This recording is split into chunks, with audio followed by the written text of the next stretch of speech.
The former head of security at the BC Legislature spoke Monday for the first time following his public suspension from his job as Sergeant-at-Arms, telling a news conference he did nothing wrong but excoriating the way his expulsion was handled. Gary Lenz said he is cooperating with the RCMP's criminal investigation, but as a former Mountie himself, he said investigations should not be public or humiliate a suspect. "You can never undo the damage to the person." Mr. Lenz and the legislature's clerk, Craig James, were suspended with pay last week. Following a vote by MLAs, the pair were escorted by police out of the buildings, where question period had just ended and the halls were crowded. Mr. James echoed Mr. Lenz's request that MLAs reinstate him while the RCMP continue their investigation. "I know it will clear my name. But Mr. James said the way he was escorted out of the building by police has been devastating. The damage to my reputation is irreparable."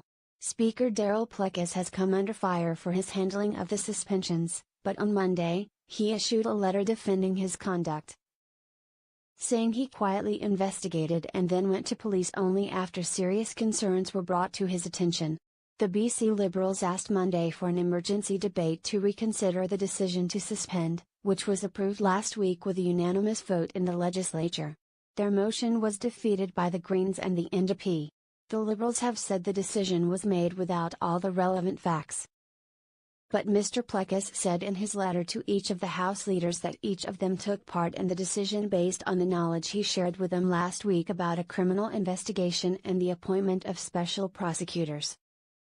There was unqualified unanimity that it would not be appropriate for these permanent officers to continue to be at the Assembly in the face of an active criminal investigation regarding their actions related to the Assembly, Mr. Plecas wrote. "The work of these officers is central to the operations and deliberations of the Legislative Assembly.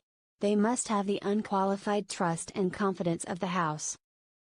Mr. Plecas noted that when he first informed Liberal House Leader Mary Pollock of the concerns about the two senior officials on November 19, she specifically stated that she did not want or need any further information about the allegations beyond knowing that there was an active RCMP investigation.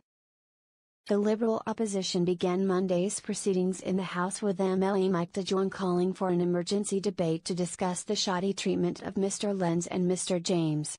"Public confidence in this institution has been dramatically compromised," he said. Both the NDP and Greens rejected the motion. Government House Leader Mike Farnworth said such a debate would be inappropriate at this time.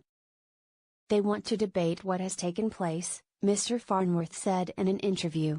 "There is an active police investigation, it's that simple. Neither Mr. Lenz nor Mr. James have been told what they are under investigation for, according to a lawyer's letter issued on Friday. Mr. Plecas has been looking into allegations of wrongdoing since at least the start of the year, and took his concerns to police in August.